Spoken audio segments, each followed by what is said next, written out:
quando as coisas vão mal, a melhor música para os nossos ouvidos é uma boa notícia. Para o desempregado, a melhor notícia é que ele foi aprovado. Para o vestibulando, que ele passou no vestibular. Para o doente, que o exame deu negativo. A boa notícia só é boa notícia quando ela traz esperança. Olá, amigos, eu sou Josias Pinheiro e venho trazer a reflexão da leitura diária desta segunda-feira, dia 8 de setembro, que está contido na lição de número 2, que tem como assunto para ouvir e anunciar a palavra de Deus. A leitura diária desta semana são as seguintes. A de hoje, segunda-feira, é os semeadores devem semear. A de terça-feira, 4 tipos de terrenos. A de quarta, as aves do céu e sua representação. A de quinta, os pedregais e o seu significado. A de sexta, os espinhos e sua representação. E a de sábado, a boa terra e o tipo de ouvinte. O título da leitura diária de hoje é Os semeadores devem semear. O texto tem Marcos capítulo 4, o verso 3 e o verso 14, que nos diz assim: Ouvi, eis que saiu o semeador a semear. O semeador semeia a palavra. O que é a palavra? Essa palavra que Jesus se refere é o Evangelho.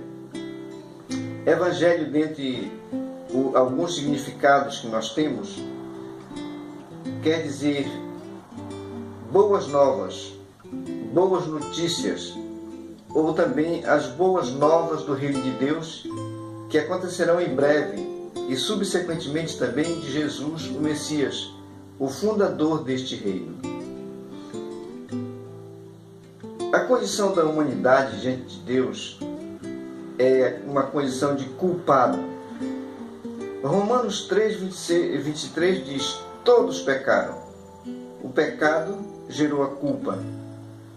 E a punição da culpa é a morte, ou a consequência do pecado é a morte. Romanos 5,12 diz: Portanto, assim como por um só homem entrou o pecado no mundo, e pelo pecado a morte, assim também a morte passou a todos os homens, porque todos pecaram. Esta é a condição da humanidade.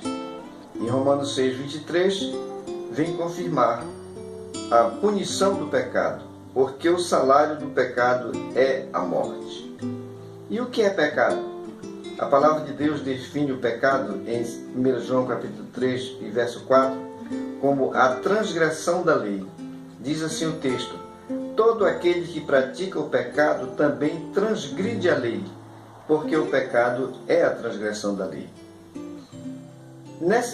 Observando esse quadro, dentro desse quadro de perdição, de culpa, de penalidade, a humanidade precisa de um Salvador.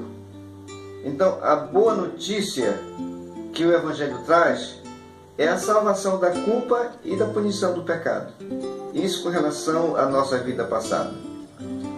Mas tem um detalhe muito importante, é que a salvação, Jesus acondicionou a fé no Evangelho.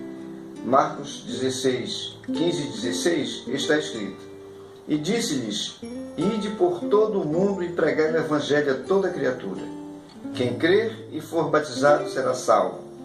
Quem, porém, não crer será condenado. Aqui está o resultado da atitude da pessoa diante da pregação do Evangelho. Quem crer será salvo. Aqui está a condição da salvação. Quem crer será salvo.